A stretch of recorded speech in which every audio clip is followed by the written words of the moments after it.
Hello everyone, welcome back to my YouTube channel. आशा करता हूँ सभी स्वस्थ होंगे। तो आज हम अपने नेक्स्ट जीओआईटी के इंपॉर्टेंट जो क्वेश्चन है उनको डिस्कस कर लेते हैं। आज का हमारा फर्स्ट क्वेश्चन आ गया, which of the following is a true for RAM.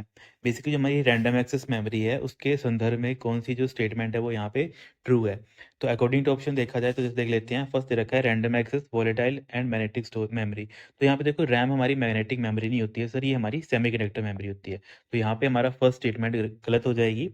Second दे रखा था सीक्वेंशियल एक्सेस। देखो सीक्वेंशियल एक्सेस नहीं होता है रैम में, क्योंकि रैम की फुल फॉर्म क्या होती है सर, हमारी रैंडम एक्सेस मेमोरी। ओके, ये कैसी मेमोरी होगी जिसको हम क्या कर सकते हैं, रैंडमली एक्सेस कर सकते हैं। इस टाइप की हमारी मेमोरी होती है।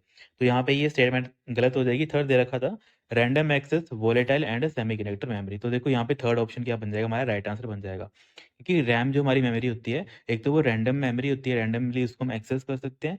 साथ ही साथ वो क्या होती है, वोलेटाइल होती है। वोलेटाइल मैंने आपको पहले ही समझाया था कि वोलेटाइल का मतलब क्या होता है कि हम क्या कर सकते हैं, किसी भी मेमोरी को, या फिर एक ऐसी मेमोरी होती है अगर उसके अंदर कोई डाटा लिखा गया है, वो क्या हो जाएगा, लॉस्ट हो जाएगा। कब लॉस्ट हो गया, जब क्या हो जाएगा, पावर फेलियर हो जाएगा, फिर पावर कट हो जाएगी। तो उसी चीज़ की को हम क्या बोलते हैं, वोलेटाइल बोलते हैं। और बाकी तो ये मैंने बता ही दिया कि रैम किससे मिलकर बनी होती है हमारी, एक टाइप की क्या होती है ये हमारी सेमीकंडक्टर चिप से मिलकर बनी होती है, तभी इसको हम क्या बोलते हैं, सेमीकंडक्टर मेमोरी बोल देते हैं। तो यहाँ पे हमारा थर्ड ऑप्शन राइट बन जाएगा। ओके, इसके अलावा जैसे आपको कुछ और इंपॉर्टेंट पॉइंट लिखने हो तो वो भी लिख सकते हो आप, पर यहाँ पे देख लेते हैं। वही लिखा है कि रैंडम एक्सेस वोलेटाइल और सेमीकंडक्टर मेमोरी हम बोलते हैं। ये हमारी रैम के कॉन्टेक्स्ट में एक ट्रू स्टेटमेंट है।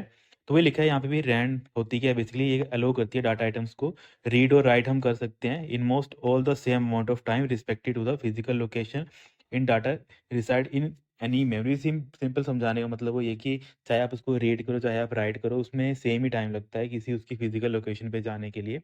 और ये कैसी मेमोरी होती है, ये हमारी वोलेटाइल मेमोरी होती है। मतलब ये अपना डाटा लूज कर देती है जब भी इसको कोई पावर नहीं मिलता या फिर पावर ऑफ हो जाती है। और ये किससे मिलकर बनी होती है सर, ये हमारी सेमीकंडक्टर टेक्नोलॉजी के ऊपर बनी होती है। तो ये जो स्टेटमेंट थी ये आपने नोट करके लिख लेनी है।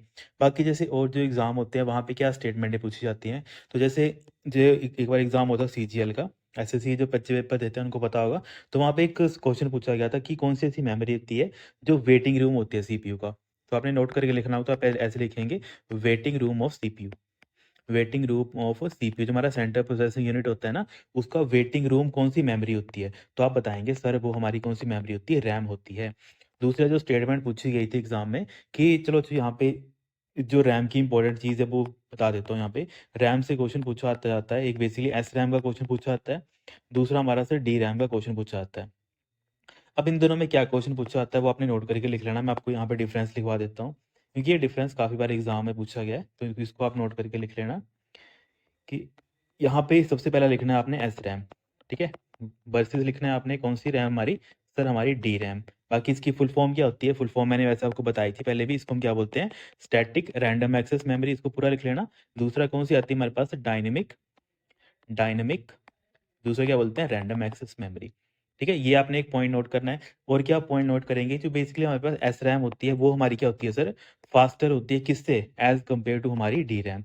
तो डी रैम हमारी क्या होती है, स्लोअर होती है किससे, एज कंपेयर टू हमारी एस रैम से। एक और क्वेश्चन पूछा आता है कि ऐसा कौन सा आपका सीपीयू का कंपोनेंट होता है, या फिर एक ऐसी कौन सी मेमोरी होती है वो हमारी एस रैम से, मतलब एस रैम की बनी होती है। तो एक हमारी मेमोरी आती है कैशे मेमोरी। तो कैशे मेमोरी हमारी किससे बनी होती है, एस रैम से। और वैसे ही हमारे पास जो हमारी नॉर्मल जो रैम बोलते हैं जिसको हम, उसी को हम क्या बोलते हैं, टेक्निकल टर्म में डी रैम बोलते हैं। जब आप बोलते हो ना मेरे फ़ोन में 8 GB की रैम है, या 16 GB की रैम है, या 12 GB की रैम है, तो आप उस वक्त डी रैम की बात कर रहे होते हो। और वही मान लेते हैं कि मैं एक टेक्निकल पर्सन हूँ, मैं बोलता हूँ कि मेरे फ़ोन में 8 GB की तो रैम है, पर मेरे पास 4 GB की एस रैम है ना? तो मैं उस टाइम पे किसकी बात कर रहा होता हूँ, मैं उस टाइम अपनी कैशे मेमोरी की बात कर रहा होता हूँ। और कैशे मेमोरी क्या करती है, बेसिकली जो फ्रीक्वेंटली जो डाटा होता है उसको स्टोर करने का काम करती है। तो ये तो 3 पॉइंट आपने नोट कर लेने हैं। बाकी एक और क्वेश्चन क्या पूछा जाता है इन्हीं के कॉन्टेक्स्ट में, कि एक्सपेंसिव कौन है। देखो जो फास्ट होगी वो एक्सपेंसिव होगी, सिंपल है, फंडा है। तो ये सर हमारी एक्सपेंसिव मेमोरी होती है, और ये as compare to S RAM ये हमारी क्या होती है, थोड़ी चीपर होती है। क्योंकि यहाँ पे मैं एज़ कम्पेयर टू क्यों बोल रहा हूँ, क्योंकि हम इन दोनों को कंपेयर करके पढ़ रहे हैं। क्योंकि जब हम मेमोरी हियरार्की पढ़ते हैं, ठीक है, तो मेमोरी हियरार्की में ये दोनों एक ही लेवल पे आते हैं। क्योंकि सबसे पहले कौन-सा आता है, रजिस्टर आती है। रजिस्टर के बाद हम क्या पढ़ते हैं, बेसिकली जो हमारी मेमोरी होती है वो कौन-सी होती है, कैशे मेमोरी होती है ना? कैशे मेमोरी होती है। उसके बाद हम कौन-सी मेमोरी पढ़ते हैं, हम बेसिकली जो हमारे रैम और रोम पढ़ते हैं, ठीक है? तो जो हमारे पास मेमोरी हायरार्की होती है, तो उसमें देखो ये इक्वली एक हम बोल सकते हैं कि एक लेवल अप होती है कौन सी हमारी कैशे मेमोरी, या फिर इसको हम क्या बोलते हैं, एस रैम बोल देते हैं। ये आपने याद रखनी है, इंपॉर्टेंट टर्म्स होती हैं। तो यहाँ पे ये 4 पॉइंट इंपॉर्टेंट हैं। इसके अलावा और क्या पॉइंट पूछा जाता है जो सबसे इंपॉर्टेंट है, इसको स्टार मार्क कर लेना, कि जो आपकी एस रैम होती है ना, ये आपकी किससे मिलकर बनी होती है, फ्लिप फ्लॉप पे। याद रखना है कि एस रैम आपकी किससे बनी होती है, जो हमारे पास फ्लिप फ्लॉप्स होते हैं उनसे मिलकर बनी होती है। और जो हमारे पास डी रैम होता है, डी रैम किसकी बनी होती है सर, ये हमारी कैपेसिटर से मिलकर बनी होती है। ये आपने याद रखना है कि जो आपके कैपेसिटर्स होते हैं उनसे हमारी कौन सी मेमोरी बनी होती है सर, हमारी डी रैम बनी होती है। तो ये हमारे पास इंपॉर्टेंट पॉइंट है इसका, और ये यहाँ पे हमारा इंपॉर्टेंट पॉइंट है किसका, स्टैटिक रैम का। तो ये सारे पॉइंट्स हैं जो एग्जाम में कहीं ना कहीं पूछे गए हैं, तो आपने क्या करना है, इनके अच्छे ढंग से नोट्स बना के अपने कॉपी पे लिख लेने। बाकी ये चीज़ मुझे बताने की जरूरत तो नहीं है कि एस रैम और डी रैम में बेसिक डिफरेंस क्या है, ये मैंने आपको पहले भी समझाया था कि जो आपकी एसरैम होती है, ये बेसिकली क्या होती है, इसमें जो कंटेंट एक बार लिख दिया जाता है, वो वैसा का वैसा ही रहता है जब तक हम इसको ओवरराइट नहीं करते हैं। और डी रैम में क्या होता है कि जो भी इसके कंटेंट होते हैं, उसको बार-बार रिफ्रेश करने की ज़रूरत पड़ती है। ठीक है? ये पॉइंट पे आपने नोट करके लिख लेना है। वैसे कई बच्चों को पता नहीं है, तो इसको मैं वैसे ही बता देता हूँ। अगर आप इसको नोट करके लिख ही रहे हो, तो आप इसको ऐसे लिखेंगे, एसरैम क्या होता है कि need not to be refreshed. ठीक है? Need not to be refreshed, कि उसको बार-बार रिफ्रेश करने की ज़रूरत नहीं पड़ती है। और हम इसमें क्या करते हैं, जब मुझे डाटा क्या कर सकते हैं, डाटा मुझे ओवरराइट करना है, ठीक है? ओवरराइट करना है मतलब मुझे पुराना डाटा कुछ लिखा है उसको हटा के नया डाटा डालना है, तब मैं उसको डाल सकता हूँ। तभी मुझे क्या चढ़ेगा, उसी टाइम पे मुझे एक एक तरीके से उसको मेमोरी को रिफ्रेश करने की ज़रूरत पड़ेगी। जब मैं ओवरराइट करूँगा ना, ओनली देन मुझे क्या करना पड़ेगा, मेमोरी को रिफ्रेश करने की ज़रूरत पड़ेगी। पर वही मैं दूसरी तरफ बात करता हूँ डायनेमिक रैम की। डायनेमिक रैम में क्या होता है कि जो मेमोरी होती है उसको बार-बार रिफ्रेश करना पड़ता है, ठीक है? तो इसको नोट करके लिख लेना कि इसको हमें क्या करना पड़ता है, बार-बार needs to be refreshed. Okay? अगर हम इसको रिफ्रेश नहीं करेंगे, तो उसके अंदर जो भी कोई मेमोरी होती है, जो भी कुछ डाटा लिखा होगा, वो डाटा क्या हो जाएगा सर, वो डिलीट हो जाएगा। तो एक इंपॉर्टेंट पॉइंट्स होते हैं इन दोनों के बारे में, नोट करके लिख लेना, जो एग्ज़ाम में पूछे जाते हैं। फिर हमारे पास नेक्स्ट क्वेश्चन था यहाँ पे आगे, which of the following statement is या आर ट्रू। यहाँ पे बेसिकली 2 स्टेटमेंट थी। अच्छा, यहाँ पे स्टेटमेंट मिसिंग हो गई है, तो हाँ चलो यहाँ से देख लेते हैं कि जो हमारे पास 2 स्टेटमेंट दे रखी थी, तो यहाँ पे देखो अकॉर्डिंग टू ऑप्शन 1 राइट दे रखा, मतलब जो ऑप्शन 1 होगा वही ट्रू होगा। तो यहाँ देख लेते हैं फर्स्ट स्टेटमेंट जो दे रखी थी, सी डी राइट, मतलब सी डी आर बोलते हैं इसको, हम क्या बोलते हैं, कॉम्पैक्ट रिकॉर्डेबल, है ना? C D R stand for जो भी हमारे पास क्या होती है, कॉम्पैक्ट रिकॉर्डेबल होती है। तो ये स्टेटमेंट क्या थी हमारे पास, यहाँ पे ट्रू थी। दूसरी स्टेटमेंट दे रखी थी कि CDR disk are typically cheaper than CD, मतलब रीराइटेबल डिस्क। तो ये स्टेटमेंट इन्होंने यहाँ यहाँ पे क्या थी हमारे पास, यहाँ पे फॉल्स स्टेटमेंट थी। ठीक है? तो ये आपने याद रखना है कि जो हमारे पास एक तरीके से जो CDR होती है, इसकी फुल फॉर्म क्या होती है सर, हमारे पास कॉम्पैक्ट डिस्क रिकॉर्डेबल, इसकी क्या होती है, स्टेटमेंट होती है। तो ये आपने याद रखना है, इंपॉर्टेंट है ये सारी चीज़ें। ओके? अब यहाँ पे चलो कुछ इंपॉर्टेंट और पॉइंट्स बनते हैं, वो आप भी नोट कर लेना जो एग्जाम में पूछे गए हैं।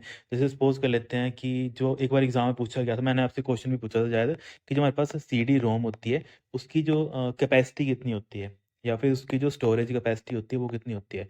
उसकी स्टोरेज कैपेसिटी एग्जाम में पूछी जाती है, तो वो कितनी होती है बेटा, वो होती है 700 MB। एग्जाम में काफ़ी बार पूछी जाती है, नोट कर लेना। बाकी जैसे कोई और मैंने एक एग्जांपल बताया था इसी के लिए मिलता-जुलता, मैंने बताया था कि जो हमारे पास ब्लू रे होता है, वो भी क्या होती है, एक ऑप्टिकल स्टोरेज होती है ना? ब्लू रे मैंने आपको बताया था। मैंने बताया था ये क्या होता है सर, हमारे पास ऑप्टिकल स्टोरेज होती है ना? ऑप्टिकल स्टोरेज का क्या मतलब होता है कि सर वो जो भी है डाटा स्टोर करती है इन द फॉर्म ऑफ, कैसे फॉर्म करती है, in the form of light energy. Basically light energy की हेल्प से या फिर लेज़र बीम की हेल्प से हम क्या करते हैं, किसी भी डिस्क के ऊपर अपना जो इन्फॉर्मेशन है उसको पेस्ट करते हैं। ठीक है? तो ये चीज़ पूछी जाती है एग्ज़ाम में कि ब्लू रे क्या है, ऑप्टिकल स्टोरेज है, और ये क्या करती है बेसिकली, यूज़ ऑफ ब्लू, है ना? ये लिख लेना आप, ब्लू वॉयलेट, ठीक है? ब्लू वॉयलेट लेज़र का ये यूज़ करती है, किसके लिए sir? For higher density storage. कि ये याद रखना है, जो इंपॉर्टेंट टर्म है वो यहाँ पे ही है, मैं आपको हाईलाइट कर देता हूँ। इंपॉर्टेंट टर्म क्या है यहाँ पे, ठीक है? यहाँ पे वॉलेट की स्पेलिंग गलत हो गया ना, इसको ठीक करना, VOI है, तो इसको आप ठीक कर लेना। तो यहाँ पे क्या है basically, wallet, blue wallet laser का वो यूज़ करती है कौन सी, हमारी ब्लू रे जो हमारी डिस्क होती है। और ये किस टाइप की डिस्क होती है सर, ये हमारी ऐसी डिस्क होती है जहाँ पे हम क्या करते हैं, जहाँ पे हम अपनी जो स्टोरेज है उसको फिल करते हैं, किस टाइप की स्टोरेज को फिल करते हैं सर, हमारी ऑप्टिकल स्टोरेज को वहाँ पे फिल करते हैं। तो ये हमारे पास कुछ पॉइंट थे, एग्जाम्पल थे। बाकी ब्लू रे डिस्क एग्जाम में ये पूछा जाता है कि ऐसी कौन सी ऑप्टिकल मीडिया है जो हाईएस्ट स्टोरेज कैपेसिटी देता है। अगर हम बात कर लेते हैं ऑप्टिकल स्टोरेज है, एक तो मेमोरी क्या होनी चाहिए, ऑप्टिकल होनी चाहिए, प्लस साथ में क्या होनी चाहिए, उसमें हाईएस्ट मेमोरी है। तो वो भी कौन सी आ जाती है सर, वो भी हमारी कौन सी आ जाती है, ब्लू रे आ जाती है। तो ये कुछ इंपॉर्टेंट पॉइंट है जो एग्जाम में पूछे गए थे, तो ये भी आपने क्या करना है, इनके साथ नोट करके लिख लेना है। ओके, पर ये चीज़ अगर एग्जाम में जैसे पूछ ली जाए कि सी डी जो आर होता है वो टिपिकली मोर एक्सपेंसिव होता है सी डी राइट से, तो ये स्टेटमेंट क्या आती है वहाँ पे, गलत होती है कि जो हमारे पास सी डी आर होता है ये क्या होती है, हमेशा चीपर होती है हमारे पास सी डी री राइटेबल से। ठीक है, तो ये अपनी चीज़ें होती है वो नोट करके लिख लेनी है, अपने एग्जाम के परस्पेक्टिव में इंपॉर्टेंट होती हैं सारी। फिर नेक्स्ट क्वेश्चन पूछा गया था, which option describe the truthfulness of, basically यहाँ पे बताओ कि इनमें से जो दो स्टेटमेंट देखे यहाँ पे जो करेक्ट स्टेटमेंट है वो कौन सी है। तो जैसे पहले दे रखा था control Y is for undo, देखो कंट्रोल बाय जैसे मुझे कल भी बच्चे ने कर दिया था कमेंट, तो कंट्रोल बाय किसके लिए होता है, बेसिकली सर ये हमारा रीडू के लिए होता है ना। रीडू का मतलब क्या होता है, रिपीटिंग ऑफ एक्शन। कई बार ये भी पूछ लिया जाता है कि जब आप क्या कर रहे हो सर, आप रिपीट कर रहे हो, ठीक है, रिपीटिंग एन एक्शन, रिपीटिंग जब आप कोई एक्शन कर रहे हो तब आप कौन सा ऑपरेशन परफॉर्म कर रहे होते हो सर, रीडू का ऑपरेशन परफॉर्म कर रहे हो। तो मतलब फर्स्ट स्टेटमेंट हमारे यहाँ पे क्या है, फॉल्स है। ओके, तो यहाँ पे हमारे पास कौन से ऑप्शन बच जाते हैं, देखो ये और ये तो पहले ही कैंसिल हो गया, तो हमारे पास दो ऑप्शन बचते हैं, फर्स्ट और थर्ड। फर्स्ट सेकंड दे रखा था control Z is for redo, ठीक है, पर कंट्रोल जेड हमारा क्या करता है, मैंने आपको समझाया था पहले ही कि कंट्रोल प्लस जेड क्या काम करता है सर, ये हमारा अंडू का काम करता है ना। अंडू का मतलब ही कई बार पूछ लिया था, ये भी आपने नोट करके लिखना है, इसको हम बोलते हैं रिवर्सिंग एन एक्शन, ठीक है, इसको हम बोलते हैं रिपीट करना, किसी एक्शन को रिपीट करना। और अनडू का मतलब क्या होता है, हम क्या कर रहे हैं, रिवर्स कर रहे हैं किसी एक्शन को। बस ये देखो थोड़ा सा फर्क है इन दोनों में, एक में हम रिपीट करते हैं, एक में हम क्या करते हैं, रिवर्स करते हैं। ठीक है, तो reversing an action, reversing an action का मतलब क्या होता है सर, हमारा अनडू होता है। और अगर रिपीट कर रहे हैं हम कोई एक्शन को तो हम इसको रीडू कर रहे होते हैं, तो वो हम कंट्रोल वाई का यूज करते हैं। तो इसका मतलब क्या है, यहाँ पे दोनों स्टेटमेंट हमारी फॉल्स हैं, तो यहाँ पे हमारा थर्ड यहाँ पे राइट आंसर बन जाएगा, है ना, एज पर हम जो हमारे ऑप्शन है। तो बस वही लिखा है, हाँ देखो यहाँ पे दोनों स्टेटमेंट हमारे पास फॉल्स है, और बस वही बता रखी है कि कंट्रोल जेड से हम क्या करते हैं और कंट्रोल वाई से हम क्या करते हैं। देखो बाकी इसके अलावा क्या क्या इंपॉर्टेंट जैसे हमारे पास बन जाती है, जैसे हम किसी चीज़ को कट करते हैं, ठीक है, कट की एक शॉर्टकट कमांड पूछी जाती है, तो कट करने के लिए हम यूज़ करते हैं कंट्रोल प्लस एक्स का यूज़ करते हैं।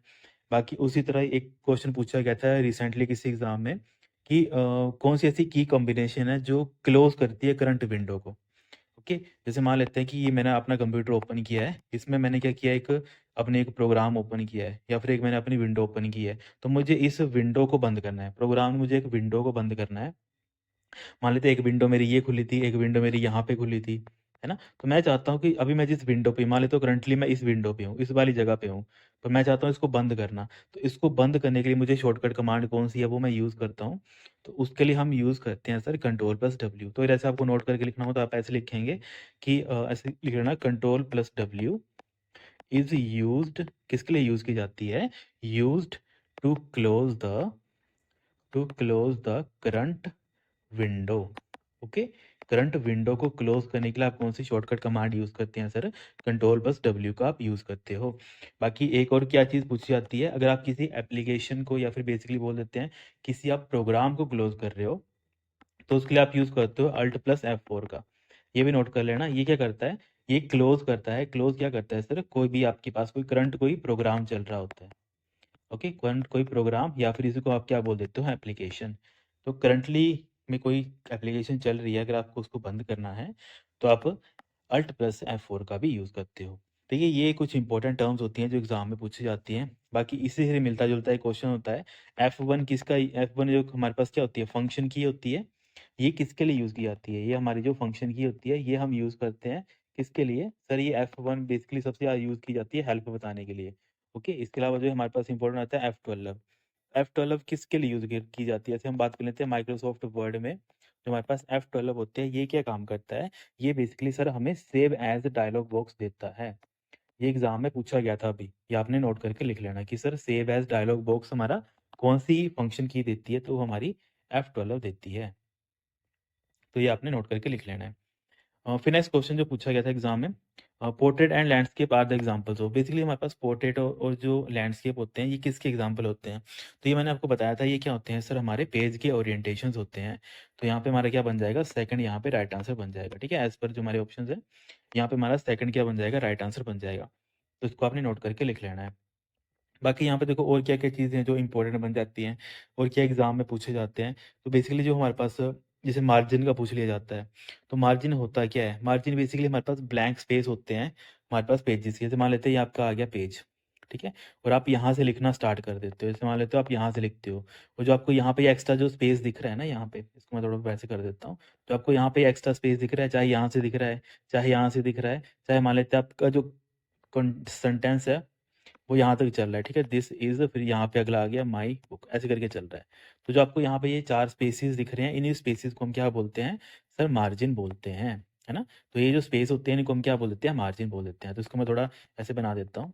तो जो आप जिस जहाँ पे आप कंटेंट लिख रहे हो और उस कंटेंट और उसके बॉर्डर के इर्द-गिर्द जो स्पेस है इसको क्या बोल देते हैं? सर इसको मार्जिन बोल देते हैं। ओके, इसको हम बोल देते हैं मार्जिन। तो मार्जिन कितने टाइप के होते हैं हमारे पास सर? ये हमारे 4 टाइप्स के होते हैं। कौन-कौन से हैं? देखो, एक लेफ्ट आता है हमारे पास, एक राइट आता है, एक टॉप आता है और एक हमारे पास क्या आता है? बॉटम आता है। तो ये चारों के चारों भी एग्ज़ाम में पूछे जाते हैं। तो अगर आपको नोट करके लिखना होगा तो आप ऐसे लिखेंगे मार्जिन के बारे में कि margins are the blank spaces, इसको आपको लिखना है आर द ब्लैंक स्पेसेस, कि सर हैं क्या ये हमारे पास? Blank spaces around the edges of the page. Okay, तो ये आपने नोट करके लिख लेना है। अब एजेस तो आपको पता ही लग गया ना कौन-कौन से हैं। लेफ्ट हो गया, राइट हो गया, टॉप हो गया और बॉटम हो गया। ठीक है? इनके जो इर्द-गिर्द जो स्पेस होता है, वो क्या होता है सर, हमारा वो मार्जिन होता है। तो ये आपने नोट करके लिख लेना। बाकी पेज ओरिएंटेशन तो बता ही दिया कि पेज ओरिएंटेशन क्या होता है? लैंडस्केप होता है और हमारा दूसरा कौन-सा होता है? पोर्ट्रेट होता है। अब देखो लैंडस्केप और पोर्ट्रेट में आपने ये याद रखना है कि पोर्ट्रेट हमेशा क्या होता है? वर्टिकल। ये भी आपने नोट करके लिख लेना। यहाँ पे मेंशन ही है कि जो हमारे पास क्या होता है, जो पोर्ट्रेट होता है ना? जैसे इस टाइप का पेज आपको दिखेगा, इसको हम बोलते हैं पोर्ट्रेट, ठीक है? इसको हम क्या बोलते हैं सर? पोर्ट्रेट बोलते हैं। और ये आपको कैसा दिख रहा है? ये आपको दिख रहा है वर्टिकल। इसको आपने लिख लेना है कि जब आप इस टाइप का पेज देखते हो या फिर जो वर्टिकल आप पेज देखते हो या वर्टिकली आप लेआउट देखते हो, तो वो किसको दिखाता है? वो हमें पोर्ट्रेट को दिखाता है। और दूसरा कौन-सा आता है? दूसरा हमारा पेज कुछ इस टाइप का आता है ना? तो इसी टाइप को हम क्या बोल देते हैं? इसको हम बोलते हैं लैंडस्केप। ओके, और लैंडस्केप का दूसरा नाम क्या आ गया? इसको हम क्या बोल देते हैं? हॉरिजॉन्टल। अगर मैं कल को आपको पूछ लूँ कि जो आपकी हॉरिजॉन्टल लेआउट है इसको आप क्या बोलते हो? तो आप बोलेंगे सर इसको हम लैंडस्केप भी बोलते हैं, है ना? तो ये पूछे जाते हैं ना, बेसिक-बेसिक टर्म्स है पर आपको उनको समझना होता है। ओके, तो इससे हम करते क्या है कि जो हमारा पेज है वो कैसा दिखेगा? कि वो सीधा दिखेगा, कि वो मतलब एक तरीके से जैसे आप कोई बुक ले लो, तो जैसे एक कोई आप पेज ले लो, तो जैसे उस पेज को आप सीधा पकड़ोगे तो आप कैसे दिखेगा? उसी को आप टेढ़ा कर दोगे तो वो आपको ऐसे दिखेगा, है ना? ये कुछ बेसिक टर्म्स होती हैं जो एग्ज़ाम में पूछी जाती हैं। बाकी पेज साइज़ जैसे यहाँ पे ऑप्शन दे रखा था, तो पेज साइज़ कौन-कौन से होते हैं? जैसे हमारे पास पेज साइज़ आ जाता है, जैसे इसको हम बोल देते हैं पेज साइज़ को, ये हमारे पास क्या होती हैं सर? डायमेंशंस होती हैं, है ना? डायमेंशंस किस-किस की होती हैं? बेसिकली जो हमारे पास पेज होता है। तो पेज हमारे पास कौन-कौन, किस-किस टाइप्स के होते हैं, ये भी मैंने वैसे आपको पहले बता समझाया था। पर यहाँ पे नोट कर लेना, पेज डायमेंशंस किस-किस टाइप के हो सकते हैं। जैसे जो आपका पेज है वो कौन-सा हो सकता है? मान लेते हैं ए4 पेज आ गया, या फिर जो लेटर पेज आ गया, या फिर इसी को हम क्या बोल देते हैं? लीगल बोल देते हैं, है ना? लेटर होता है, लीगल होता है, ए4 होता है, इसके अलावा ए3 होता है। तो ये सारे के सारे हमारे पास क्या होते हैं? डायमेंशंस होते हैं, या फिर इसको हम क्या बोल देते हैं? पेज का साइज़ बोल देते हैं। ओके, तो ये सारी चीज़ें होती हैं जो एग्ज़ाम में पूछी जाती हैं। बाकी डॉक्यूमेंट तो पता ही है, डॉक्यूमेंट जो हमारी फाइल होती है इसको हम डॉक्यूमेंट बोल देते हैं। बाकी देखो और क्या-क्या चीज़ें होती हैं जो एग्ज़ाम में इससे रिलेटेड जो पूछी जाती हैं। अगर इसी टॉपिक की हम बात करें, तो एक बार एग्ज़ाम में पूछा गया था कि जो default page orientation MS word में क्या होती है? ठीक है? कि जो डिफ़ॉल्ट पेज ओरिएंटेशन है ना, पेज ओरिएंटेशन अब आप समझ गए कि पेज आपको कैसा दिखेगा, ठीक है? ओरिएंटेशन किसमें? आपके माइक्रोसॉफ्ट वर्ड में। तो ये हमें दिखता है, ये हमें सर पोर्ट्रेट में दिखता है। ये आपने लिख लेना है, इम्पोर्टेंट है। ठीक है? जब आप माइक्रोसॉफ्ट की जो एप्लीकेशन ओपन करेंगे ना, तो उसमें जब आप देखोगे आपका पेज कुछ इस टाइप का होगा और इसी को हम क्या बोलते हैं सर? हम इसको पोर्ट्रेट बोलते हैं। और दूसरी तरफ पूछा जाता है किसका? डिफ़ॉल्ट पेज लेआउट किसका? इसका लिख लेना डिफ़ॉल्ट पेज ओरिएंटेशन। ठीक है? इस क्वेश्चन को पूरा कर लेना आप, ठीक है? किसका हमारे पास है? माइक्रोसॉफ्ट पावर पॉइंट का। तो सर वो कैसा होता है वो बता देंगे आपको। देखो वहाँ पे आपको क्या दिखती हैं? स्लाइड्स दिखती हैं। तो स्लाइड का मतलब क्या होता है? वो आपको पेज के किस फॉर्मेट में दिखता है? लैंडस्केप में दिखता है। तो आपने ये नोट कर लेना है कि जब एमएस वर्ड आप ओपन करते हो तो बाय डिफ़ॉल्ट आपको पोर्ट्रेट में दिखता है पेज, पर वही आप MS पावर पॉइंट में ओपन करते हो तो आपको वो लैंडस्केप में दिखता है। तो ये आपने क्या चीज़ें हैं, दोनों पॉइंट इंपॉर्टेंट है, इनको नोट करके लिख लेना है, जो एग्ज़ाम में आपसे पूछा जाता है। बाकी देखो एक चीज़ एग्ज़ाम में काफ़ी बार पूछी गई है, यहाँ पे इसी टॉपिक में आती है, वो कौन-सा आता है? Gutter margin. ये भी आप नोट कर लेना, क्योंकि वही हम पॉइंट देखेंगे जो आपको इम्पोर्टेंट है आपके लिए और आपको कहीं न कहीं एग्ज़ाम में किसी न किसी एग्ज़ाम में वो ज़रूर ही पूछे जाएँगे। और जेईई में हो सकता है मैक्सिमम इसी टाइप के जो क्वेश्चन हैं वो आपको एग्ज़ाम में पूछे जाएँ। तो आपने लिखना है कि एक गटर मार्जिन एक टॉपिक होता है, किसमें पढ़ते हैं सर? बेसिकली हमारे पास जो माइक्रोसॉफ्ट की एप्लीकेशन होती है वहाँ पे हम पढ़ते हैं और जो हमारे एमएस वर्ड होता है उसमें हम पढ़ते हैं। तो गटर मार्जिन होता क्या है? बेसिकली होता है कि जब आप कोई एक बुक वगैरह अपनी प्रिंट करवाते हो ना, तो प्रिंट करवाने के लिए आप क्या करते हो? उसको थोड़ा-सा स्पेस ऐड करते हो, मार्जिन देते हो, उसको हम बोलते हैं गटर मार्जिन। मान लेते हैं कि मैंने अपनी एक बुक प्रिंट करवाई। सपोज़ कर लेते हैं ये मेरी आ गई दिस इज़ माय बुक, ठीक है? मेरे बुक का नाम आ गया this is my autobiography, suppose कर लेते हैं मेरी बुक आ गई। तो मैं इतना-इतना जो स्पेस यहाँ पे दे रहा हूँ ना, इस साइड को स्पेस जो दे रहा हूँ, इसको मैं अलग कलर से फिल कर देता हूँ। मान लेते हैं ये मैं क्या कर रहा हूँ, बुक को इतनी, क्योंकि मुझे बुक क्या करवानी है, लास्ट में बाइंड करवानी है, ठीक है? तो मैं जो इतना-इतना यहाँ पे स्पेस दे रहा हूँ ना, तो जो ये स्पेस आता है, इसी को अगर हम माइक्रोसॉफ्ट में देते हैं, मतलब बेसिकली हमारे पास एमएस माइक्रोसॉफ्ट की जो एप्लीकेशन होती है, माइक्रोसॉफ्ट वर्ड, उसमें अगर हम देते हैं ये वाला मार्जिन जो देते हैं, फिर ये वाला स्पेस देते हैं, इसी स्पेस को हम क्या बोल देते हैं? गटर मार्जिन बोल देते हैं। अब समझ आ गया गटर मार्जिन होता है क्या? कुछ नहीं होता है, बेसिकली जब हम कोई बुक वगैरह बाइंड करवानी होती है हमें, तो उसके लिए हम एक एक्स्ट्रा स्पेस देते हैं, ठीक है? ताकि जब बुक बाइंड करवाएँ तो वो अच्छे से बाइंड हो जाए और कोई भी मेरा जो टेक्स्ट लिखा होगा बुक में वो बाइंड के अंदर ना आ जाए। तो उसको हम क्या बोलते हैं? गटर मार्जिन बोलते हैं। तो आपको नोट करके लिखना हो तो आप ऐसे लिखेंगे कि हमारा जो गटर मार्जिन होता है ये क्या होता है? बेसिकली सर हमारे पास margin added margin added to the binding side. अब देखो बाइंडिंग साइड आप समझेंगे ना, जब आप अपनी बुक बनाएंगे कभी, है ना, मान लेते हैं आप काफ़ी अच्छे स्टूडेंट बन गए हो, आप अपनी बुक चाहते हो कि अब मैं अपनी बुक बनाऊंगा, है ना सर, तो आप क्या करोगे? आप भी ऐसा ही करोगे, ठीक है? और जब भी कोई बच्चा अपनी कोई अच्छी सी बुक बनाएगा तो वो मुझे ज़रूर सेंड करेगा। ओके, तो बस वही है कि margin added to the binding side of the page, of the page. अब किसके लिए सर? For printing. ये भी आप लिखना है याद करके कि अब प्रिंटिंग की साइड बेसिकली होता है कि जो आप मार्जिन देते हो ताकि प्रिंटिंग में कोई दिक्कत ना आए, है ना? प्रिंटिंग में आपका जो टेक्स्ट वगैरह है वो उस बाइंड के अंदर ना चला जाए, उसके लिए हम जो मार्जिन देते हैं उसको हम बटर मार्जिन बोलते हैं। ये आपने नोट करके लिख लेना है। तो यहाँ पे चलो ये कुछ इंपॉर्टेंट पॉइंट्स थे जो एग्जाम में पूछे गए थे। देखो एक क्वेश्चन के साथ मल्टीपल जो हमारे क्वेश्चंस होते हैं वो डील होते हैं, तो आपने सारे के सारे नोट करने हैं। जो भी बच्चे इन सीरीज को देख रहे हैं, ठीक है, तो उनका मान लेते हैं कि 80 प्लस जो क्वेश्चंस होंगे तो उसमें मैक्सिमम चांसेस हैं कि वो क्वेश्चन यहीं से देखेंगे कि सर जो आपने करवाया था तो मैक्सिमम क्वेश्चन यहीं से हमें कवर हो गए थे, क्योंकि एक क्वेश्चन में आपको एक क्वेश्चन नहीं करवाता हूँ, मैं आपको एक पूरा ओवरऑल पर्सपेक्टिव देता हूँ कि कैसे आप उस क्वेश्चन को डील करेंगे। फिर वैसे ही क्वेश्चन और था जो एग्जाम में पूछा गया था कि जो हमारे पास डिफरेंट पेज होते हैं एक डॉक्यूमेंट में, तो उनमें डिफरेंट ओरिएंटेशन हो सकती है, तो होती है तो कैसी होती है? तो आपने ये भी नोट करना है, क्योंकि ये बताते नहीं है, ये सारे पेड कोर्सेज में बताते हैं। तो ये आपने चीज़ें जो भी हैं नोट करनी है। तो मैं अगर आपसे पूछूँ तो आपने ऐसे बताना है, मैं मान लो क्वेश्चन ही पूछ लिया मैंने, ठीक है? कैन डिफरेंट, मैं बोल देता हूँ, can different pages in the same document, in the same document have different orientation, different orientation, ठीक है? मान लेते हैं मैंने आपसे ही क्वेश्चन पूछ लिया, तो आप क्या बोलेंगे? सर यस, हम दे सकते हैं। तो मैं बोलूँगा कैसे दे सकते हो? तो आप बोलेंगे सर हम यूज़ करेंगे किसका? सर हम यूज़ करेंगे सेक्शन ब्रेक का।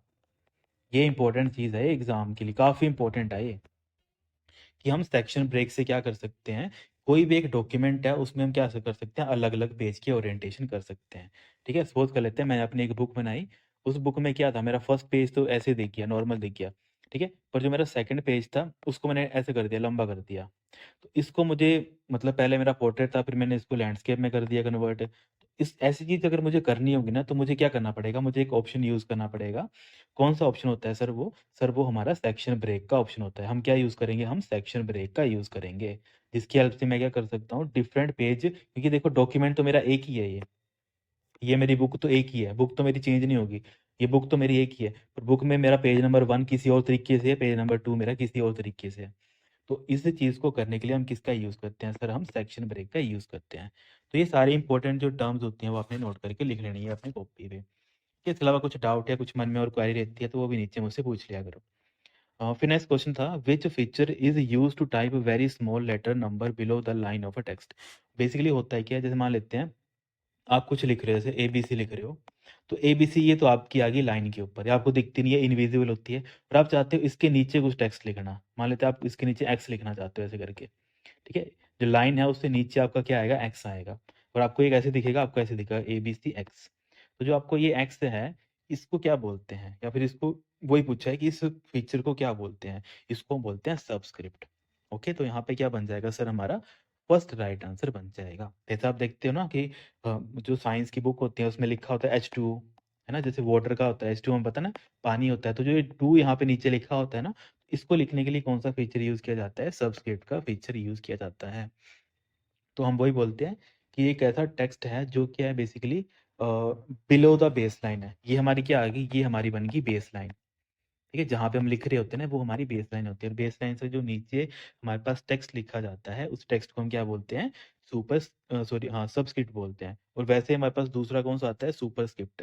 सुपरस्क्रिप्ट क्या होता है, जब हम बेस लाइन से ऊपर लिखते हैं, है ना, बेस लाइन से जब हम क्या करते हैं, ऊपर लिखते हैं, वही चीज मैं ऐसे कर दूं, ABC, ये हमारी बेस लाइन आ गई, पर हम क्या कर रहे हैं, जो हमारे पास दूसरी बेस लाइन आती है इसके हम क्या कर रहे हैं, ऊपर लिख रहे हैं, क्योंकि इससे ऊपर भी कुछ ना कुछ टेक्स्ट तो होता ही है ना।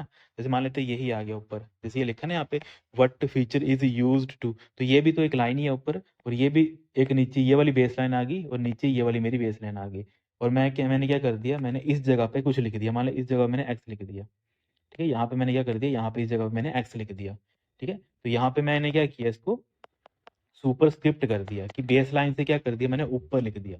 तो सुपरस्क्रिप्ट क्या होता है, इसको हम बोल देते हैं अबव द बेस लाइन, कि जो हमारे पास बेस लाइन होती है उसके मैं अगर कोई ऊपर कोई टेक्स्ट लिख रहा हूँ, उसको मैं क्या बोल देता हूँ सर, उसको मैं सुपरस्क्रिप्ट बोल देता हूँ। तो ये आपने कुछ चीजें याद रखनी है। बाकी स्ट्रेट थ्रू होता है कि बेसिकली एक draw a line through the middle of a text, इसको हम क्या बोल देते हैं सर, इसको हम स्ट्राइक थ्रू बोल देते हैं, ठीक है। ये आपने देखा भी होगा, तो मैं चलो यहाँ पे बता भी देता हूँ होता क्या है ये, अगर आपको नोट ही करना है।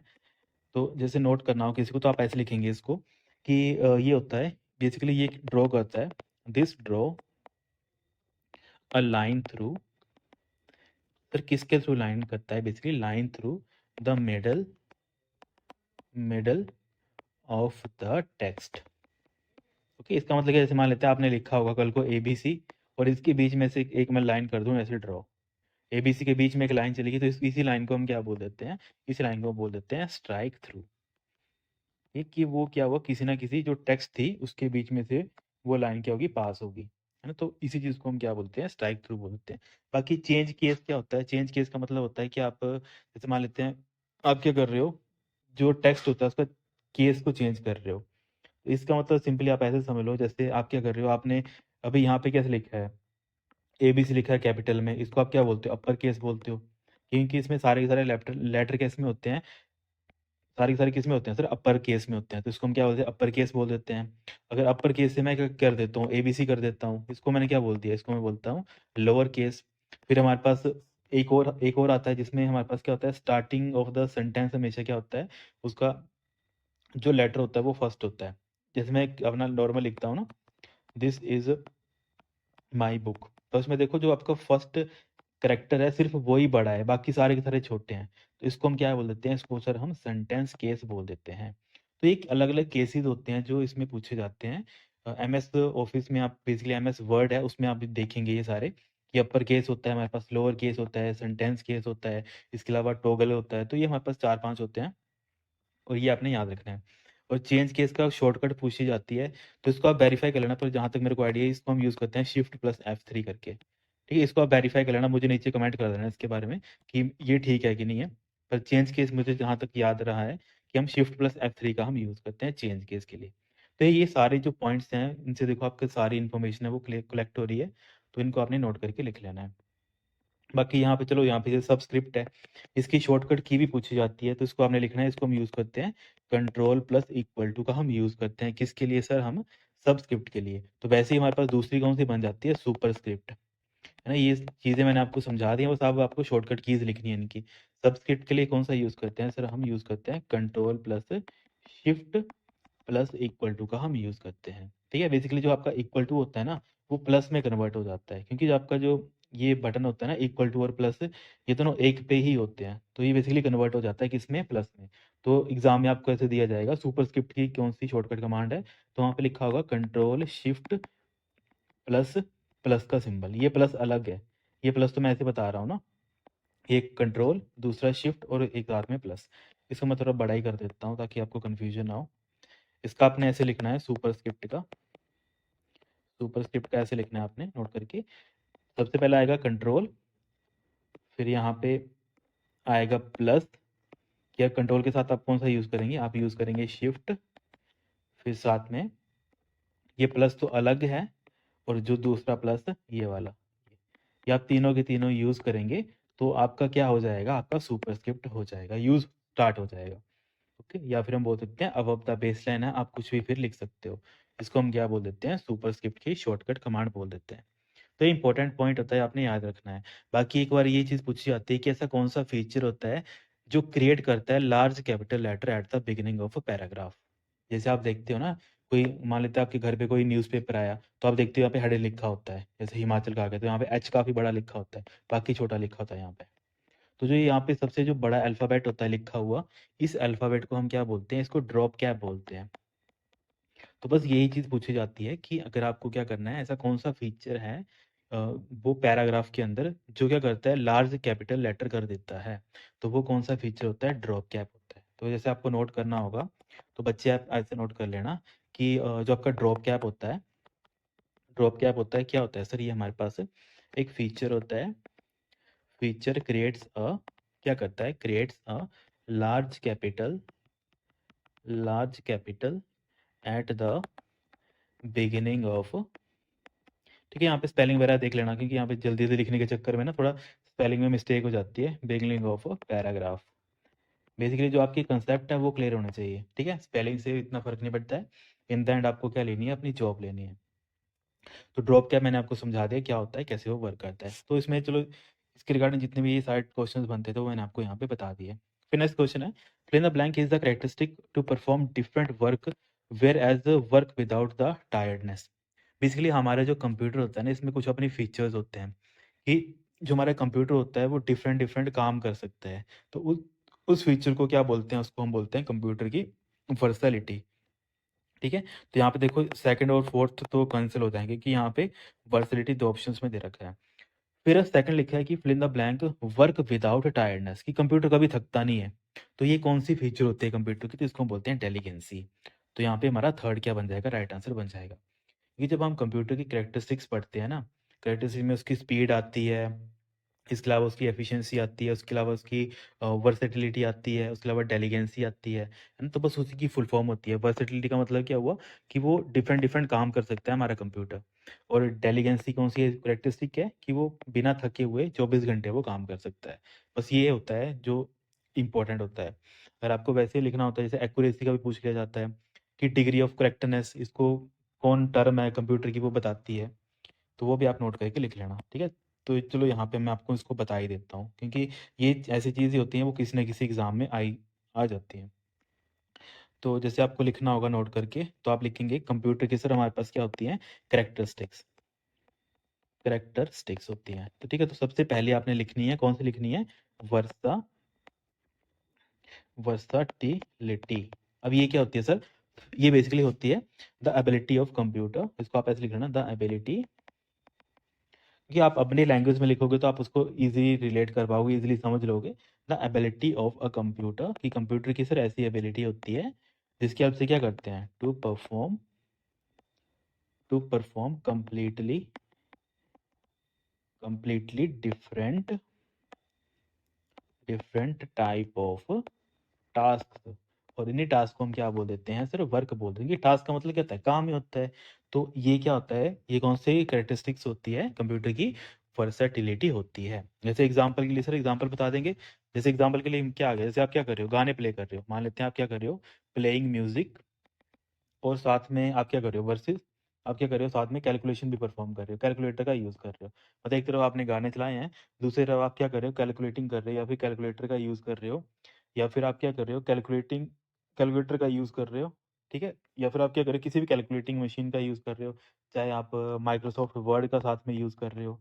ये सारी की सारी चीज़ें क्या बता रही हैं कि आपका कंप्यूटर है एक टाइम पे मल्टीपल काम क्या कर रहा है, परफ़ॉर्म कर रहा है। तो ये कौन सी कैरेक्टरिस्टिक्स है आपकी कंप्यूटर की? वर्सैटिलिटी, ये एक तरीके से कैरेक्टरिस्टिक है। दूसरी कौन-सी आती है? डेलीगेंसी। तो डेलीगेंसी का मतलब वही होता है, वैसे तो यहाँ पे लिखा है वर्क विदाउट टायर्डनेस, पर मैक्सिमम जो एग्ज़ाम है वहाँ पे ये नहीं लिखा होता है, वहाँ पे लिखा क्या होता है कि फिल इन द ब्लैंक्स आप बताओ। यहाँ पे मैं डेलीगेंसी का बता रहा हूँ, लिख लेना इसको। डेलीगेंसी, इसका क्या पूछा जाता है? इसका ये लिखा जाता है कि ये बेसिकली ऐसी एबिलिटी होती है, ability to work for hours, मतलब काफ़ी घंटों तक वो काम कर सकता है, आवर्स विदाउट, ठीक है, विदाउट क्या चीज़ सर? विदाउट फटीग, ठीक है, मतलब बिना थके हुए वो 24 घंटे वो काम कर सकता है, विदाउट फटीग। दूसरा क्या पूछा लिखा जाता है? Lack of, lack of concentration. जैसे ह्यूमन क्या होता है, ह्यूमन का ब्रेन अगर रेस्ट नहीं करे तो उसकी कंसंट्रेशन पावर कम लग पड़ती है उन्हें, पर कंप्यूटर में ऐसा नहीं होता है। तो वो क्या है, कौन सी कंप्यूटर की खूबी है? वो इंटेलिजेंसी है। तो ability to work for hour without fatigue, lack of concentration and error, या फिर और एरर, ठीक है? तो ये क्या होती है बेसिकली? ये इंटेलिजेंसी होती है। ये याद रखना है, क्योंकि एग्जाम में यही टर्म है वो पूछी जाती है। चलो यहाँ पे तो बेसिक क्वेश्चन था, उसके बिहाफ पे ये चीज़ भी आपने नोट करनी है कि इंटेलिजेंसी ये होती है। बाकी एक्यूरेसी का एक बार एग्जाम में क्वेश्चन पूछा गया था कि आपने ऐसे करके दिखा था कि fill in the blank refers to, refers to degree of correctness, ठीक है, डिग्री ऑफ करेक्टनेस, करेक्टनेस, ठीक है। बेसिकली यहाँ पे लिखने में थोड़ा प्रॉब्लम होती है, तो आप इसको ना अपने नोट्स में अच्छे ढंग से लिख लेना। मेरा ये बोलने का मतलब है कि बस आपने वो चीज़ें समझनी है कि होता क्या है। मेरा काम है यहाँ पे आपको समझाना, और आपको जो जो इंपॉर्टेंट चीज़ें हैं जो एग्ज़ाम से रिलेवेंट बनती हैं, उस टॉपिक से रिलेवेंट बनती हैं, जो कहीं ना कहीं एग्ज़ाम में आपसे पूछी जा सकती हैं, तो आपने वो सारी नोट करके लिखनी है। तो refers to degree of correctness, तो डिग्री ऑफ करेक्टनेस कौन बताता है आपको? तो आपने बताना है सर ये हमें एक्यूरेसी बताती है। ओके, ये भी क्या है हमारे पास सर? ये भी हमारे पास कंप्यूटर की कैरेक्टरिस्टिक है। मैंने बता दी ना कौन कौन सी कैरेक्टरिस्टिक है। एक हमारी वर्सेटिलिटी आ गई, फिर इंटेलिजेंसी आ गई, फिर हमारी एक्यूरेसी आ गई। तो ये हमारे पास क्या है सर? हमारे पास कंप्यूटर की क्या है? कैरेक्टरिस्टिक है। बाकी एक मैंने आपको बता ही दिया, स्पीड होती है ना। तो स्पीड का मतलब क्या होता है कि बेसिकली कितना प्रोसेसिंग फास्ट है उसकी, या फिर हम बोल सकते हैं कि the rate of processing instruction, की जो उसकी रेट कितनी है, rate of processing, processing sir किस चीज़ का? कोई भी इंस्ट्रक्शन का, rate of processing any instruction. इसको हम क्या बोल देते हैं सर बेटा? इसको हम बोल देते हैं उसकी स्पीड, कि वो उसकी क्या बन जाती है? स्पीड बन जाती है। और स्पीड किस में मेजर की जाती है? काफ़ी बार एग्जाम में पूछा गया है। वो हमारे पास, ठीक है, क्या हो सकते हैं? MIPS होते हैं, ठीक है, मिलियंस ऑफ इंस्ट्रक्शंस पर सेकंड, या फिर हमारे पास फ्लॉप्स में चला जाता है, ठीक है, फ्लोटिंग पॉइंट ऑपरेशंस पर सेकंड। ये मैंने आपको पहले भी समझाई हैं चीज़ें। तो बस ये क्या होती हैं बेसिकली? ये कंप्यूटर की कैरेक्टरिस्टिक्स के अंदर आती है स्पीड। बाकी इसी के रिगार्डिंग जैसे हमारे पास एक चीज़ पूछी गई थी कि जो आपके पास एक टर्म आती है गीगो करके, तो गीगो आपके कंप्यूटर की कौन सी कैरेक्टरिस्टिक को बताता है ना? गीगो मैंने आपको समझाया था ना क्या होता है? GIGO। इसको हम बोलते हैं गार्बेज इन गार्बेज आउट, कि जैसा आप इनपुट दोगे वैसी आपको आउटपुट मिलेगी। तो garbage in garbage out, garbage out.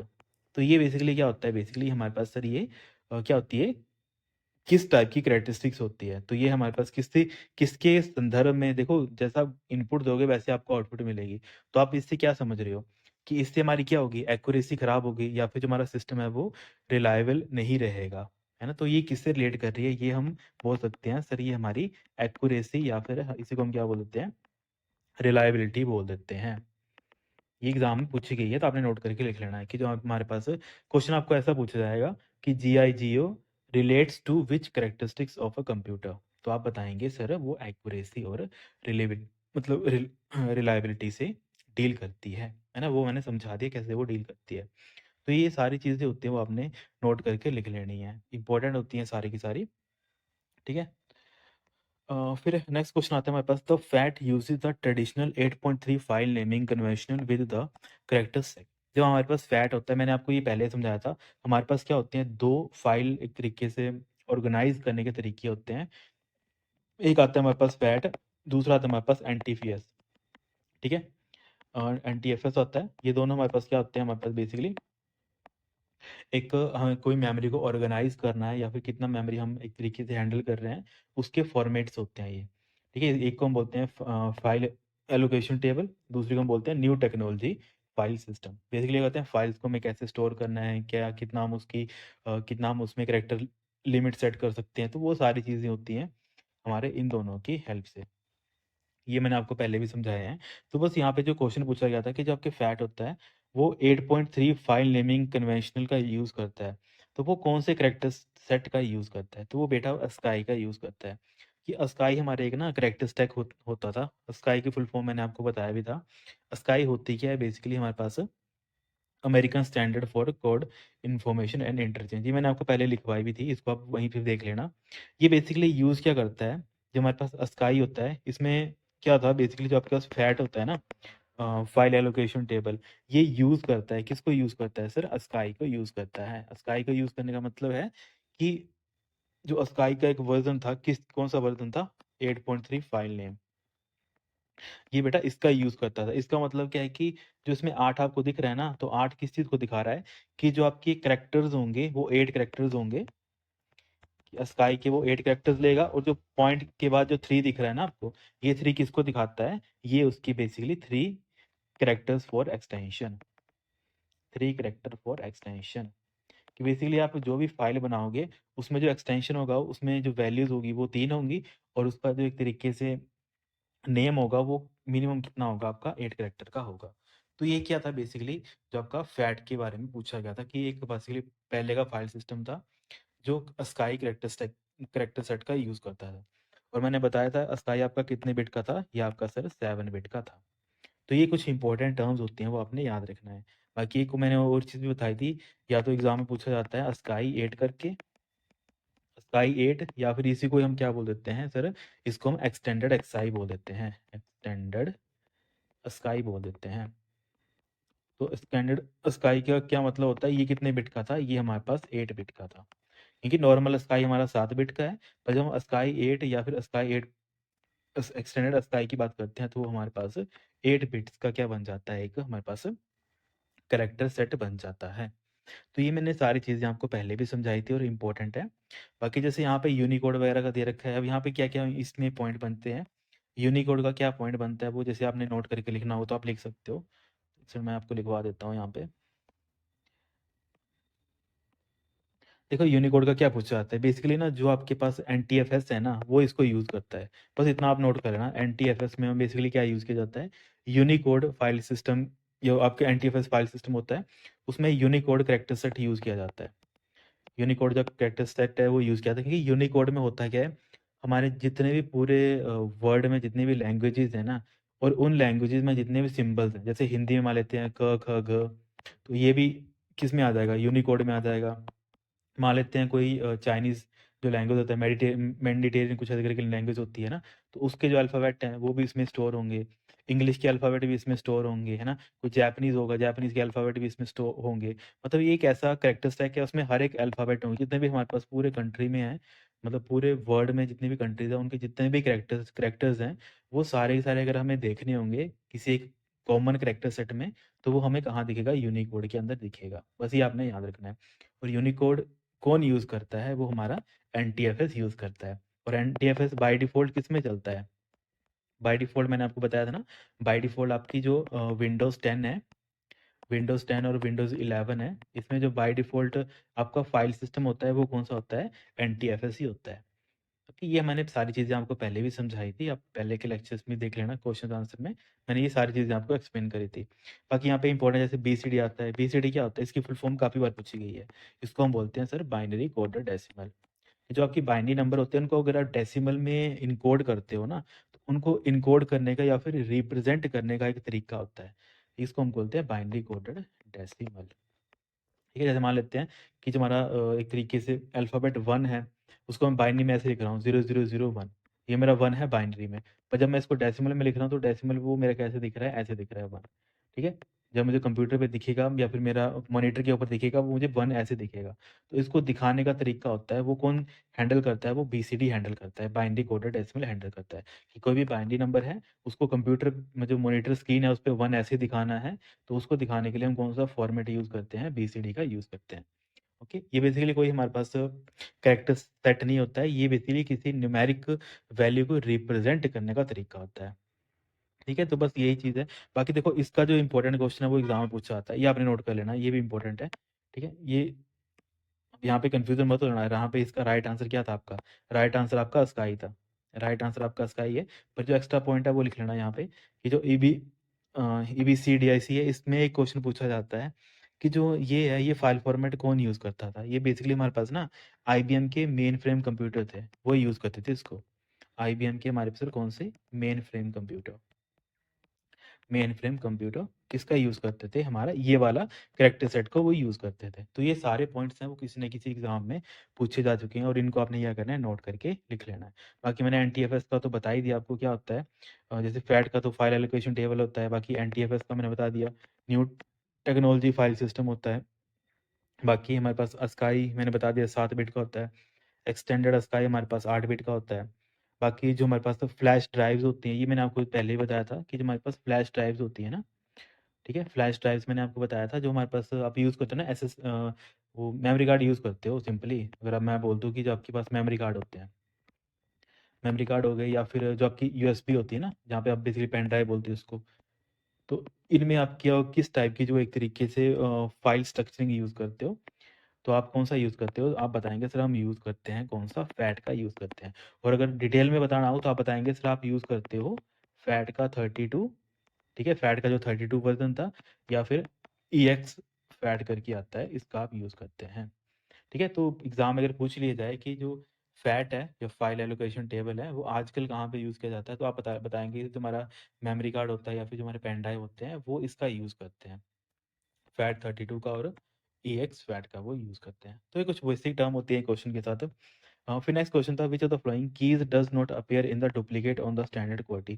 Basically हमारे पास कीबोर्ड होता है ना QWERTY, उसमें कुछ कीज़ होती हैं वो डुप्लीकेट भी होती हैं। जैसे आप कंट्रोल देखते हो, एक कंट्रोल आपका यहाँ पे भी आता है और एक कंट्रोल आपका यहाँ पे भी आता है। तो ये भी डुप्लीकेट होती है। तो बस यहाँ पूछा कि कौन-सी डुप्लीकेट नहीं होती है? नॉट अपीयर इन डुप्लीकेट, बाकी सारे डुप्लीकेट होते हैं। देखो अल्ट आपको एक यहाँ पे भी दिख जाता है और अल्ट आपको एक यहाँ पे भी दिख जाता है। बाकी शिफ्ट एक आपका यहाँ पे दिख जाता है और दूसरा शिफ्ट आपको यहाँ पे भी दिख जाता है। तो देखो ये सारी की सारी कीज़ क्या होती है? डुप्लीकेट होती हैं, पर एस्केप की डुप्लीकेट नहीं होती है, वो यहाँ पे होती है। ये होती है यूनिक की, इसको बोलते हैं यूनिक की, है ना? एस्केप की आ गई वो हमारे पास यूनिक की, मतलब बोलती है मैं एक बार ही रहूँगी और इसका मेन मोटिव क्या होता है एस्केप का?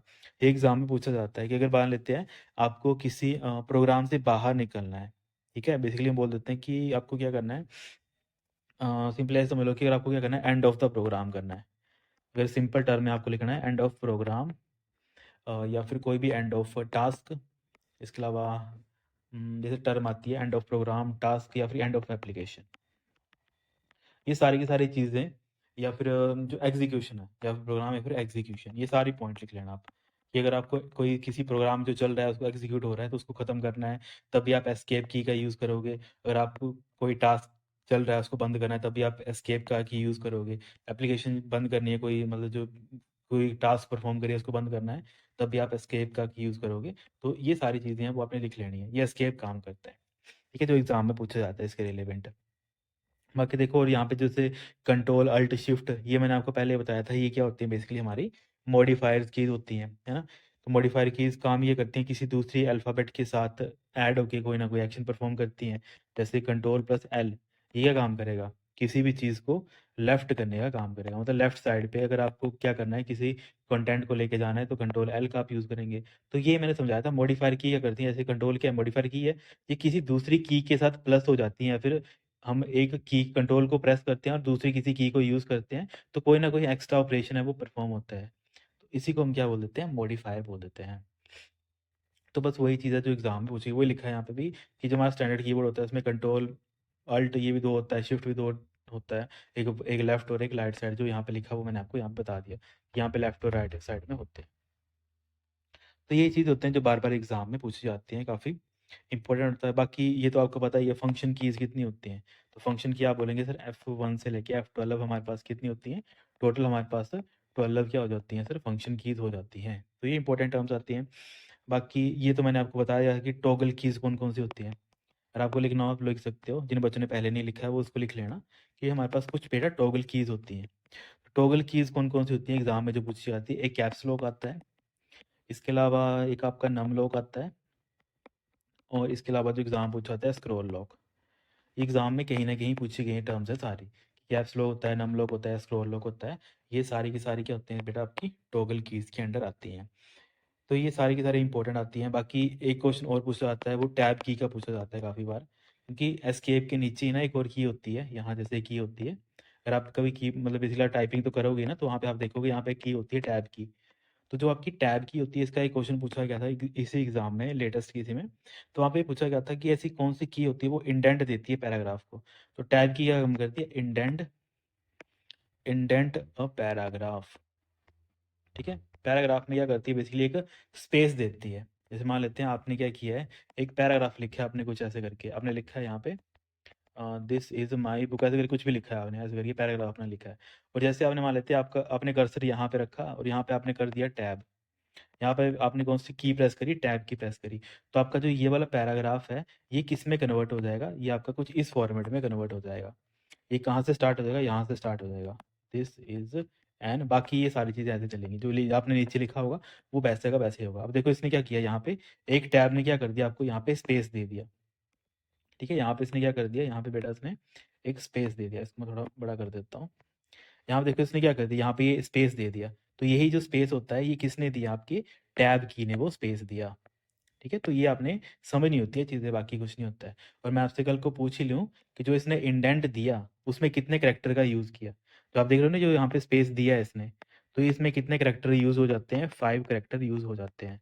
इतना डिटेल में बेटा कोई नहीं समझाता है, क्योंकि काफ़ी होते हैं, उनको बस ये होता है कि कैसे-कैसे मतलब क्या करें, कि बेसिकली पैसे इकट्ठे करने का काम होता है, सिंपल बोलने का मतलब ये है ना? तो ब आपको ये चीज़ें समझनी होती है कि कैसे वो चलता है। बेसिकली जितना आप समझते हो, जितना आप रिलेट करते हो, जितना आप प्रैक्टिकली यूज़ करते हो ना चीज़ें, तभी आपको ये सारी चीज़ें समझ आती हैं। है ना? तो बस ये सारी चीज़ें समझनी होती हैं एग्ज़ाम के लिए।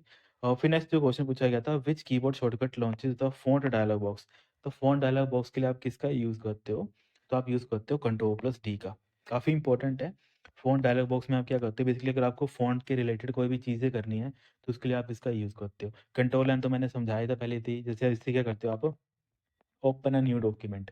अगर आपको क्या करना है, किसी डॉक्यूमेंट को ओपन करना है, तो आप किसका यूज़ करते हो, आप कंट्रोल एन का यूज़ करते हो। अल्ट एन का क्या काम करता है, बेसिकली ये हमारे पास ना, अगर हमें इंसर्ट टैब के अंदर जाना होता है ना, तब हम अल्ट का यूज़ करते हैं। ठीक है, और हमें कहाँ जाना होता है, इंसर्ट टैब होती है, किसमें हमारी जो हमारे पास एमएस वर्ड होता है। ये मान लेते हैं आपने वर्ड की एप्लीकेशन ओपन करी, आपको पता है यहाँ पे होम होता है, यहाँ पे कौन सी टैब आती है, इंसर्ट टैब आती है ना? तो अगर मान लेते हैं आपको क्या कहाँ जाना है, इंसर्ट टैब के अंदर जाना है, तो आप कीबोर्ड पे पहले अल्ट प्रेस करेंगे, तो यहाँ पे एक अल्फ़ाबेट लिखा आ जाएगा ऑटोमेटिकली एन करके। यहाँ अल्फ़ाबेट एन लिखा आ जाएगा ऑटोमेटिकली। जैसे आप एन प्रेस करेंगे तो आप इस टैब के अंदर चले जाएँगे। ठीक है, समझ आ गया कैसे जाएँगे? बेसिकली जब आप अल्ट प्रेस करोगे तो कीबोर्ड पे एन, यहाँ पे एक एन होगा वो हाइलाइट हो जाएगा। जैसे आप एन प्रेस करोगे तो आप इसके अंदर चले जाओगे, इस इंसर्ट के अंदर चले जाओगे। मतलब होगा क्या, इंसर्ट के अंदर जो भी सेक्शन होगा वो ओपन हो जाएगा। तो इंसर्ट मेनू पूरा का पूरा यहाँ पे ओपन हो जाएगा कि इंसर्ट के अंदर यहाँ पे कुछ अपने ग्रुप है, यहाँ पे अपने कुछ ग्रुप है, यहाँ पे अपने कुछ ग्रुप है। तो ऐसे करके क्या होता है, ये काम करता है। बाकी कंट्रोल एफ तो मैक्सिमम सभी बच्चों को पता ही होता है कि फाइंड करने का यूज़, है ना? ये बेसिकली क्या होता है, फाइंड नेविगेशन पेन, फाइंड या फिर हम बोल देते हैं कि हमें कोई नेविगेशन जो पैनल होता है उसके हेल्प से हम किसी चीज़ को फाइंड करना है, तो हम कंट्रोल एफ का हम यूज़ करते हैं। तो ये सारी कुछ बेसिक टर्म होती हैं, ये सारे एग्ज़ाम पूछ जाती हैं। बाकी और क्या-क्या होती है जो एग्ज़ाम में कन्फ्यूज़ करती हैं बच्चों को, जैसे कंट्रोल जे काफ़ी कन्फ्यूज़ करता है। कंट्रोल जे क्या करता है? जे से मैंने समझाया था बच्चों, क्या होता है? जस्टिफाई। फिर आप किसी चीज़ को जस्टिफाई कर रहे हो तो कंट्रोल जे का यूज़ करते हो। और मान लेते हैं आपको किसी सेंटेंस को सेंटर में करना है वर्ड में, तो कंट्रोल ई का आप यूज़ करते हो किस चीज़ के लिए? जब आपको किसी चीज़ को सेंटर करना है। तो एग्ज़ाम में यही क्वेश्चन पूछा जाता है कि सेंटर अलाइन आपको करना है किसी टेक्स्ट को, तो आप कौन सी शॉर्टकट कमांड यूज़ करते हो? तो कंट्रोल ई का आप यूज़ करते हो। तो ये सारी चीज़ें इंपॉर्टेंट होती हैं। बाकी एक एग्ज़ाम में ये पूछा जाता है कि जैसे आपका एक इम्पोर्टेंट, हाँ, ये रहेगी, कंट्रोल एच रहेगी यहाँ पे, जो इम्पोर्टेंट है। तो कंट्रोल एच क्या काम करती है? ये काम करती है बेसिकली रिप्लेस, जब भी आप किसी टेक्स्ट को रिप्लेस करना है ना, रिप्लेस अ टेक्स्ट, तब आप यूज़ करते हो कंट्रोल एच का। ठीक है, बेसिकली होता है क्या, कंट्रोल एच से आप सर्च करते हो पहले, और जो सर्च किया होता है उसमें आप बाद में क्या कर सकते हो, उसको चेंज कर सकते हो किसी और के साथ। तो ये सारी इंपॉर्टेंट चीज़ें होती है जो एग्जाम में पूछी जाती है। ठीक है, फिर आज का नेक्स्ट और लास्ट क्वेश्चन है, which is like a copier machine and use to scan document and by placing them on a glass plate. Basically क्या होता है कि कॉपी मशीन की तरह होती है, वो क्या करता है, स्कैन करता है डॉक्यूमेंट को, क्या करता है बेसिकली, वो स्कैन करता है। प्रिंट नहीं बोला है यहाँ पे, क्या कर रहा है, वो स्कैन कर रहा है। तो वो कौन-सा डिवाइस होगा? बेसिकली कौन-सा होगा, और वो क्या करता है, किस टाइप का, ये देखो, placing them on a glass plate, कि बेसिकली जो भी है, कोई भी आप चीज़ रख रहे हो, वो एक ग्लास प्लेट के ऊपर रख रहे हो। तो वो कौन-सा बन जाता है, वो आपका फ्लैट बेड स्कैनर बन जाता है। होता क्या है बेसिकली ना, ये कुछ आपका इस टाइप का स्कैनर होता है। ठीक है? कुछ इस टाइप का आपका स्कैनर होता है। वहाँ पे क्या करते हैं, एक सतह होती है, सरफेस होती है प्लेन। यहाँ पे अपना डॉक्यूमेंट रखते हो और फिर ये बाद में इसको बंद कर देते हैं। ठीक है? तो आपको जो ये सरफेस दिख रही है, ये किस टाइप की है? सर, ये हमारे पास फ्लैट सरफेस है। ठीक है? फ्लैट सरफेस है हमारी, और इसके ऊपर मैं अपना कोई डॉक्यूमेंट रख रहा हूँ, जिसकी हेल्प से मैं क्या कर रहा हूँ, उसको स्कैन करवा रहा हूँ। तो वो क्या बन गया मेरा सर, फ्लैट बेड स्कैनर बन गया। तो ये इंपॉर्टेंट चीज़ें होती हैं जो एग्ज़ाम में पूछी जाती हैं। बाकी ओएमआर मैंने आपको समझाया था, है ना? ओएमआर क्या होता है, जब आप अपने एग्ज़ाम वगैरह फिल करते हो, तो उसके लिए क्या होती है, एक मशीन होती है जो आपके आंसर की चेक करती है, उसको बोलते हैं ऑप्टिकल मार्क रिकॉग्निशन। बाकी हैंड हेल्ड स्कैनर भी मैंने बताया था, कि जो पोर्टेबल स्कैनर होते हैं, इसका यही पूछा जाता है हैंड हेल्ड का। ये क्या होता है हमारे पास, सर हमारे पास पोर्टेबल क्या होता है, ये हमारे पास एक तरीके से स्कैनर होता है।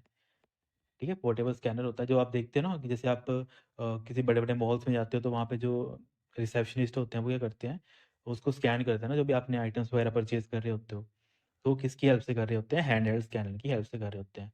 और प्लॉटर तो मैंने आपको बताया था, इसका यही क्वेश्चन पूछा जाता है काफ़ी बार एग्ज़ाम में, कि हाई क्वालिटी वेक्टर ग्राफिक या फिर ब्लूप्रिंट बोलते हैं जिसको, है ना? ये मैंने पता नहीं कितनी बार बता दिया, तो आपको रट जाना चाहिए अब क्वेश्चन। हाई क्वालिटी जो आपकी वेक्टर ग्राफिक्स होते हैं, तो इनको बेटा कौन प्रिंट करता है, या फिर इसको हम क्या बोलते हैं, ब्लूप्रिंट्स जो निकालते हैं, तो ये कौन डिवाइस निकालता है, वो हमारा प्लॉटर निकालता है। तो ये एक के साथ देखो मल्टीपल हमारे टर्म्स होती हैं, वो डिस्कस हो जाती हैं। बाकी चलो यही चीज़ चली है, तो मैंने एक चीज़ कुछ ये भी बताई थी आपको, एक हमारे पास MICR करके होता है ना? MICR करके होता है, मैग्नेटिक इंक कैरेक्टर रिकॉग्निशन। ये कहाँ पे यूज़ किया जाता है, बेसिकली हमारे पास जो बैंक के चेक होते हैं, उसमें यूज़ किया जाता है ना? ये सारी चीज़ें मैंने आपको पहले भी समझाई हैं, जिन्होंने नहीं देखी है या जिनको नहीं आइडिया लग रहा है, तो वो पहले के जो लेक्चर्स हैं उनको देख लेना। बाकी वही मैंने बता दी कि ऐसे कौन-सा डिवाइस होता है वो यूज़ किया जाता है बारकोड को रीड करने के लिए सुपरमार्केट में। तो आप क्या बोलेंगे, सर वो बारकोड रीडर होता है। तो बस ये जो टर्म्स होती हैं जो एग्ज़ाम में बार-बार पूछी जाती हैं। ठीक है, बाकी इसके अलावा कुछ और पॉइंट आई होप बचा तो नहीं है इम्पोर्टेंट, जो मैंने सारे थे वो मैंने आपको डिस्कस करवा दिए हैं।